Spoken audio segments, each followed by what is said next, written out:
नमस्कार विद्यार्थियों, आज 5 सितंबर है और शिक्षक दिवस की आप मेरे जितने भी साथी प्राध्यापकगण हैं, देश के शिक्षक हैं, उन सभी को शिक्षक दिवस के अवसर पर मेरा सादर अभिवादन।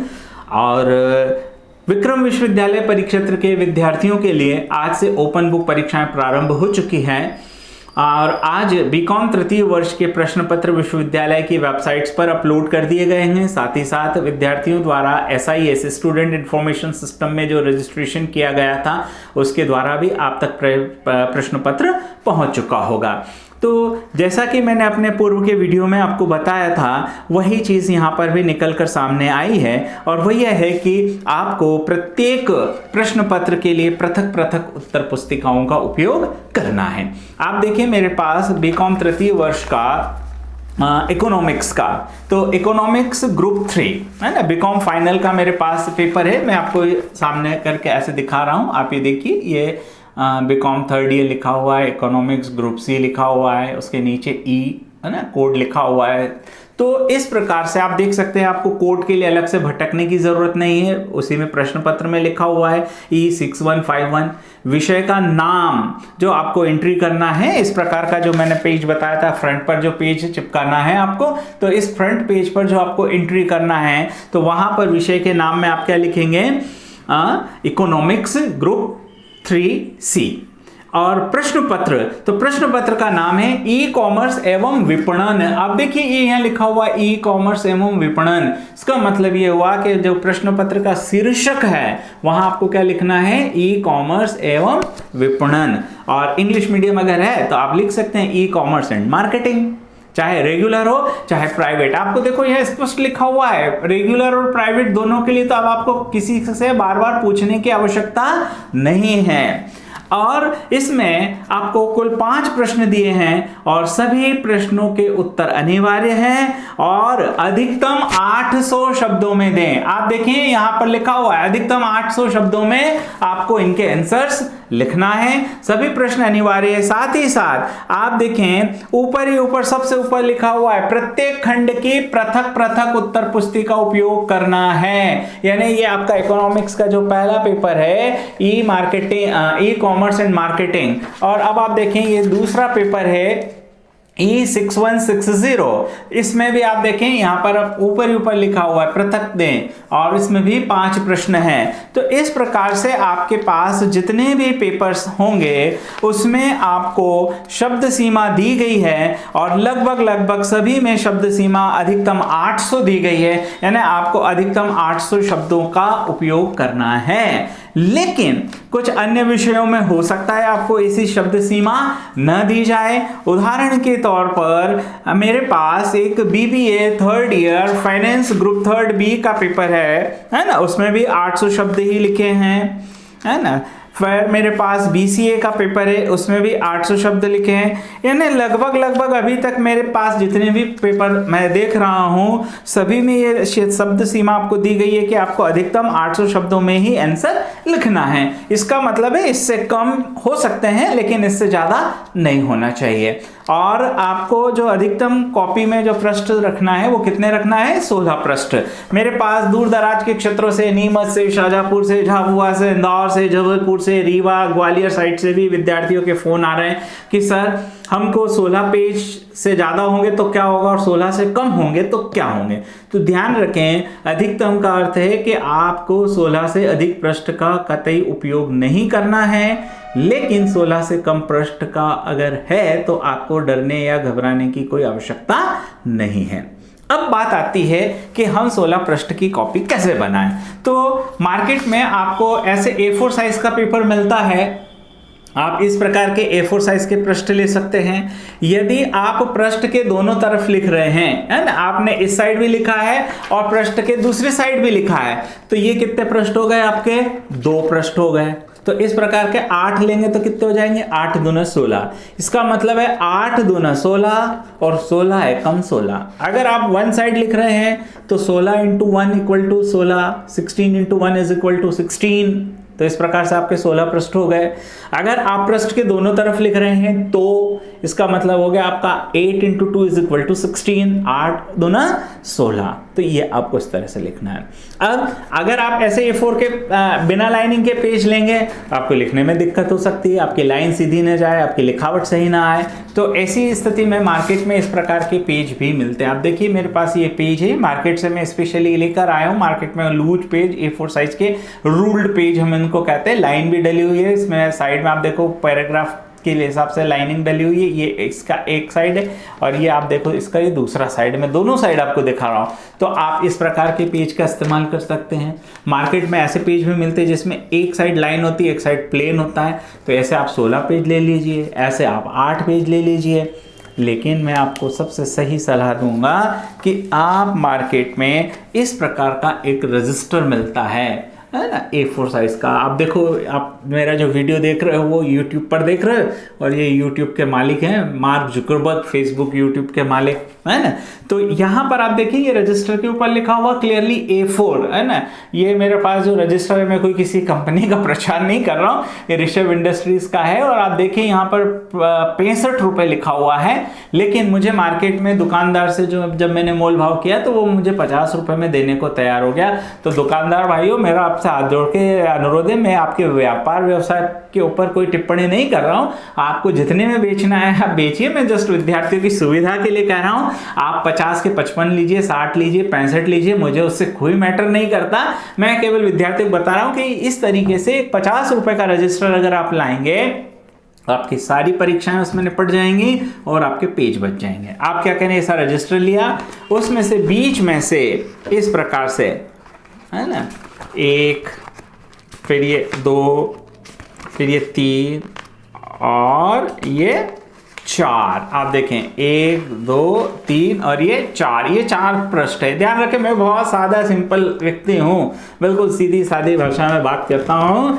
तो अपने मालवा क्षेत्र में रहने वाला नाना नानी विद्यार्थी छोरा छोरिया तमाने कहीं नहीं करनो, बाजार जानो ने ऐसे A4 रजिस्टर खरीद देनो है। आपने ज़्यादा टेंशन नहीं पालनी, कोई चिंता नहीं करनी। ऐसो रजिस्टर लईने ने फेरी हमारा 4 पन्ना ने अस्तरियों करी नहीं है, स्टेपलर कर दो, पिन लगाई दो है नहीं, थम गई को पिंचिंग नहीं स्टेपल बोलते हैं। तो आप इस प्रकार से स्टेपलर कर दें, आप यहाँ पे आलपिन लगा दें। पर मेरा ये है कि आप स्टेपल कर देंगे, आपकी कापी व्यवस्थित होगी। और इसके ऊपर आप जो है ये ऐसा आपका जो फ्रंट पेज है, ये आप फ्रंट पेज इसके ऊपर चिपका दें। अब आप देखो ये फ्रंट पेज, अब ये रजिस्टर A4 है लेकिन ये थोड़ा सा बाहर जा रहा है। मैंने आपको पुराने वीडियो में भी कहा कि वहाँ सूद सामल लेके नापना नहीं। A4 का मतलब 19-20 चलेगा। कोई अपन कोई प्लाट खरीदने नहीं जा रहे हैं कि 1 इंच कम या 1 इंच ज़्यादा। 1 इंच के यहाँ पे 1 इंच की बात तो ज़्यादा हो जाएगी, पर फिर भी अपने थोड़ा बहुत छोटा बड़ा उसकी आप कतई चिंता न करें। और इस प्रकार से 16 पेज की कॉपी बना लें। अब आप इस 16 पेज पर जब आप लिखेंगे तो आप इस पे पेज नंबर ऊपर डाल सकते हैं। जैसे देखो मैंने यहाँ डाल रखा है, ये पेज नंबर 1 दिख रहा है आपको, ये 1, फिर ये पेज नंबर 2, फिर ये पेज नंबर 3। इसी तरह से ये 16 पेज टोटल मैंने डाल दिए। ये आप देखिए 16 पेज, ठीक। लेकिन कोशिश ये करें ऐसे ना करें, बजाय इसके आप ऐसे करें। आप देखें 1 of 16 है ना, यानी 16 पेज में से पहला पेज। उसके बाद ये 1 of 16 है, फिर आप देखो ये आपका आ गया 2 of 16, ये हो गया आपका 3 of 16, ऐसे टोटल हो गए 16 of 16। तो ये 16 पेज आपके कंप्लीट हो गए, 16 पेज की कॉपी आपकी तैयार हो गई। इस कॉपी पे आप अपने उत्तर लिखिए। आपके पास उत्तर लिखकर जमा करने का समय 7 सितंबर को सायंकाल 5:30 के पूर्व अनिवार्यतः जमा कर देना है। कुछ विद्यार्थियों का फोन आया था, सर इसमें तो आप बता रहे हैं कि उत्तर लिखने का समय जो है वो 6 तारीख तक का है, तो सर क्या 6 तारीख की रात में लिखें या 7 तारीख की सुबह लिखें तो चलेगा? देखो बेटा ऐसी बातें अनऑफिशियली मैं कह रहा हूं, आप 7 तारीख की शाम को 5:25 तक लिखो, हमें कोई फर्क नहीं पड़ता। हमारे पास 5:30 बजे के पहले संग्रहण केंद्र पर उत्तर पुस्तिका जमा हो जानी चाहिए। दूसरी बात, ये ओपन बुक परीक्षा है। कोरोना संक्रमण के कारण विद्यार्थियों को किसी भी प्रकार का एकेडमिक नुकसान न हो, इसलिए विश्वविद्यालय प्रशासन यूजीसी के गाइडलाइंस के अनुसार परीक्षा का आयोजन कर रहा है। ओपन बुक परीक्षा है।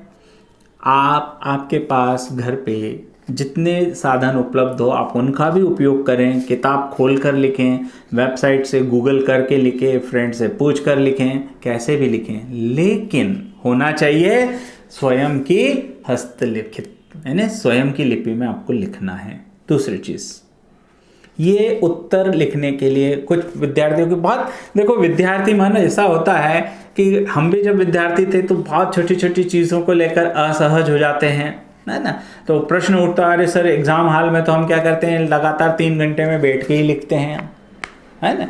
तो मेरा ये कहना है, यहाँ आपको 3 घंटे बैठने की आवश्यकता नहीं है।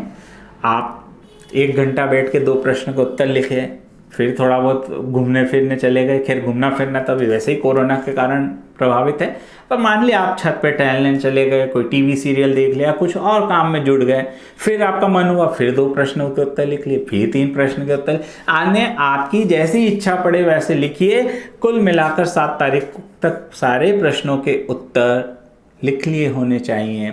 और लिखते समय केवल 2 प्रकार के पेन का इस्तेमाल करना है, नीले और काले, और वो भी कौन, बॉल पेन। आपको जेल पेन का इस्तेमाल या इंक वाले पेन, जो शाही वाले दवात वाले पेन आते हैं, वो उपयोग नहीं करना है, बॉल पेन। फिर आप चाहे वो 2 रुपए वाला पेन इस्तेमाल करो, चाहे 100 रुपए वाला या 5 रुपए वाला, उससे कोई फर्क नहीं पड़ता, आपकी राइटिंग जिससे अच्छी आती है। लेकिन कलर को लेकर बिल्कुल प्रतिबंध है, आपको केवल काले और नीले पेन का ही इस्तेमाल करना है। इस प्रकार से जब आप अपने उत्तर लिख लेंगे, उन पर ये प्रश्न चिपका देंगे, सारी आपकी उत्तर पुस्तिकाएं तैयार हो जाएंगी। अब आप इन उत्तर पुस्तिकाओं को लेकर कहाँ जाएंगे, निकटतम के संग्रहण केंद्र पर। अब आपको लग रहा होगा निकटतम संग्रहण केंद्र कौन सा है, तो डिस्क्रिप्शन में आप देखिए, डिस्क्रिप्शन में मैंने संग्रहण केंद्रों की सूची दे रखी है। इसके अलावा आप मेरे व्हाट्सएप नंबर, जो मैं पूर्व में वीडियो में बता चुका हूँ, आप अगर मुझे भेजेंगे तो मैं आपको उसका एक PDF भेज दूंगा जिसमें सारी इंपॉर्टेंट लिंक्स दे रखी है। अब उसमें कुछ विद्यार्थी कहते हैं सर ये लिंक खुल नहीं रहा है, तो मैं आपको बता दूं कि मैं जो आपको पेज भेजूंगा वो PDF फाइल है, उसमें ब्लू कलर से लिंक लिखी हुई है और ब्लैक कलर से मैटर लिखा हुआ कि वो लिंक किस चीज़ की है। जैसे आप उस पर क्लिक करेंगे तो वो PDF में खुलेगी, आपको PDF में ही क्लिक करना है, वो बोलेगा ओपन विद, तो ओपन विद में आपका क्रोम ब्राउजर आ जाएगा और एक PDF का सिंबल आएगा कि किसके साथ खोलना है, तो आप उसमें ओपन विद PDF करोगे। तो जैसे आप ओपन विद PDF करोगे आपको वो सीधे विश्वविद्यालय की वेबसाइट पर ले जाएगा और ऑथेंटिक सारी चीज़ें मिल जाएगी। मैं आपको जो बता रहा हूँ वो सारी चीज़ें ऑथेंटिक बता रहा हूँ, उसके बावजूद भी आप जो है इस प्रकार से लिंक पर जा सकते हैं। ये आपका जो पेज है ये मैंने बिल्कुल हूबहू पेज है, लेकिन मैंने स्वयं ये टाइप करके, क्योंकि जो वो लिंक में पेज जो आ रहा है तो वो थोड़ा सा पढ़ने में दिक्कत आ रही, कुछ आ रही है विद्यार्थियों को, तो वो विद्यार्थी भी इसका इस्तेमाल कर सकते हैं। तो ये जो जानकारी मैं जो दे रहा हूँ ना, ये जानकारी केवल ऐसा नहीं है कि BCom तृतीय वर्ष है, ये BCom तृतीय वर्ष, BBA, BHSC, BCA, BSc, BA सभी विद्यार्थियों के लिए उतनी ही महत्वपूर्ण है, PG की समस्त कक्षाओं के लिए।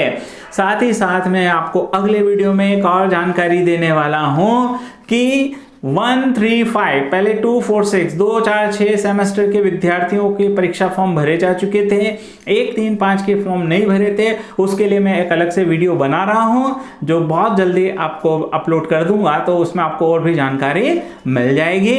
तो BCom तृतीय वर्ष के विद्यार्थियों को मेरी ओर से हार्दिक शुभकामनाएं कि आप अच्छे से अपने प्रश्न पत्र को देखें और आपका जो भी समूह है उस प्रश्न पत्र का वह डाउनलोड करके उसको आप लिखें, और 800 से अधिकतम शब्द नहीं हो, 16 से अधिक प्रश्न नहीं हो, केवल नीले और काले बॉल पेन का ही उपयोग करके उत्तर लिखना है। और उत्तर पुस्तिका के प्रथम पृष्ठ पर इस प्रकार से आपको ये जानकारी भर के चिपकाना है। अब ये सब लेकर 7 सितंबर को आप अपने निकटतम संग्रहण केंद्र पर उपस्थित हों, वहां जाकर आपको एक कॉपी जमा करना है। जमा करते समय आपको कोविड संक्रमण को लेकर जो भी शासन के निर्धारित गाइडलाइंस हैं उसका पालन करना है। एक जागरूक विद्यार्थी का मैंने अक्सर ही देखा है, आप अन्यथा मत लीजिएगा, विद्यार्थियों में कभी कभी क्या होता है, धैर्य और उसका अभाव होता है और वो सोचते हैं कि हाँ फला ने सर,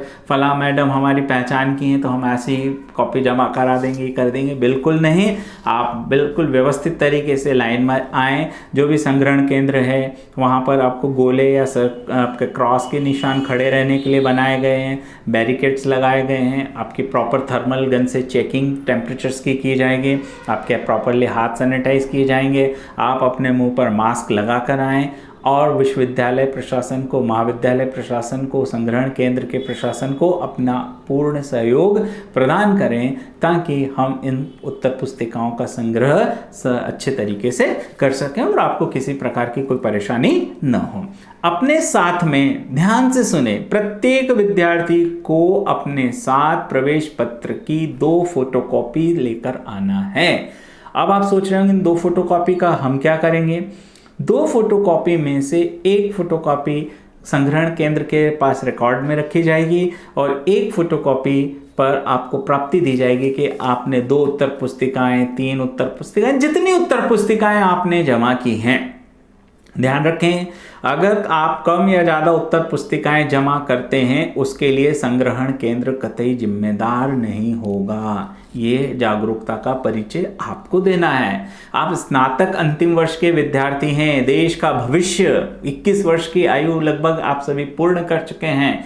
आपके मजबूत कंधों पर आत्मनिर्भर भारत की बुनियाद रखी जाने वाली है। मैं आपको इतनी गहराई से सब बातें समझा रहा हूं तो इतनी जागरूकता होनी चाहिए कि आपको किन प्रश्नों के उत्तर लिखना है, आपका प्रश्न पत्र कौन है, इसका निर्धारण आपको करना है। क्योंकि आपकी सुविधा के लिए मध्य प्रदेश शासन उच्च शिक्षा विभाग को हम धन्यवाद देते हैं कि और माननीय मुख्यमंत्री शिवराज सिंह जी चौहान और हमारे विभाग के माननीय मंत्री महोदय माननीय श्री डॉक्टर मोहन जी यादव साहब का और पूरे हमारे विश्वविद्यालय प्रशासन का कि जिन्होंने आपकी सुविधा के लिए दूर दराज के अंचलों में स्थित हाई स्कूल और हायर सेकेंडरीज को भी सेंटर बनाया है। तो मैं स्कूल शिक्षा विभाग का भी अपनी ओर से हार्दिक धन्यवाद प्रेषित करता हूं कि स्कूल शिक्षा विभाग के भी हमारे साथी शिक्षकगण आपके इस कार्य में सहयोग प्रदान कर रहे हैं। तो ऐसे में ये कहना कि हमारी गलती नहीं थी तो गलती आपकी रहेगी यदि आपका कोई प्रश्न पत्र जमा होने से छूट जाता है। जब आप संग्रहण केंद्र पर जाएंगे वहां पर आपको एक रजिस्टर में हस्ताक्षर करने होंगे कि आपसे हमने कौन कौन सी उत्तर पुस्तिका है, जिसमें आपका एनरोलमेंट नंबर, रोल नंबर और ये सारी चीज़ें होंगी। अब वो सारी चीज़ें हम कैसे देखेंगे जब तक हमारे पास आपके प्रवेश पत्र का आधार नहीं होगा। क्यों? क्योंकि ऐसे तो कोई भी कुछ भी लिख के ले आए तो उसकी वैलिडिटी क्या है, उसकी ऑथेंटिसिटी क्या है। तो what is the authenticity about the information filled by you, आपने जो इसमें जानकारी भरी है उसका प्रामाणिकता क्या है। For the authenticity we need a copy of admit card. तो इसलिए आपको प्रवेश पत्र चाहिए। बाय चांस किसी विद्यार्थी के पास प्रवेश पत्र नहीं है, आप अपलोड करवाइए, वो भी नहीं हो रहा है, कम से कम आपके पास पुरानी सेकेंड ईयर की या फर्स्ट ईयर की मार्कशीट्स तो होगी। वो मार्कशीट्स की फ़ोटोकॉपी आप लेकर आइए क्योंकि उस मार्कशीट की फ़ोटोकॉपी में आपका नाम, father's name, enrolment number, roll number, ये सारी चीज़ें लिखी होती हैं। एक और चीज़ है, आपको अपना, अगर आप प्रवेश पत्र भी नहीं लाए हैं, है ना, तो ऐसी स्थिति में आपके साथ क्या दिक्कत होगी वो मैं आपको बताता हूँ। यहाँ पर आप एक कॉलम देख रहे हैं, ये कॉलम चौथा, आप देखिए कॉलम चौथे में क्या लिखा है, स्टेटस, है ना, नियमित स्वाध्यायी, एटीकेटी, भूतपूर्व, एक्स स्टूडेंट। तो यदि आपका प्रवेश पत्र नहीं होगा, सोचिए दूरस्थ अंचल में हमारा कोई हाई स्कूल या हायर सेकेंडरी केंद्र पर साथी शिक्षक बैठा हुआ है, उसे क्या पता आप नियमित हैं या आप एटीकेटी है, आपने कुछ भी नहीं लिखा तो आपकी कॉपी की सॉर्टिंग कैसे होगी। आपने देखा ना 3 इडियट फिल्म, उसमें वो लास्ट में क्या कहते हैं, सर आप हमें पहचानते हो, बोले नहीं, वो सारी कॉपी मिक्स कर देता है। तो फिर आपकी सॉर्टिंग कैसे होगी।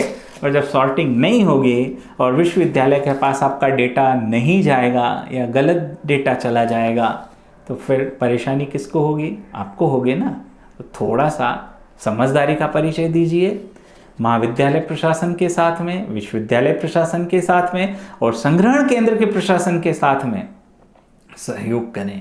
ध्यान रखें, एक ट्रू लीडर जो आपकी लीडरशिप की जो होती है ना, हमारे युवा विद्यार्थी आने वाले भविष्य के नेतृत्व करता है, तो वो अपने साथियों में इस बात का संदेश दें कि हमें महाविद्यालय प्रशासन के साथ में और संग्रहण केंद्र प्रशासन के साथ सहयोग करना है।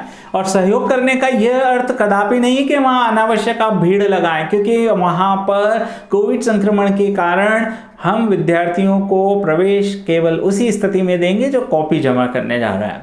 तो आप अपनी ऊर्जा, आपके अंदर जो अदम्य ऊर्जा, अदम्य साहस है, उस साहस और ऊर्जा का परिचय इस बात के लिए दें कि ये जानकारी समस्त विद्यार्थियों तक पहुंच पाए। और मेरा ये जो वीडियो है, ये वीडियो मध्य प्रदेश के समस्त विश्वविद्यालयों के विद्यार्थियों के लिए उपयोगी है।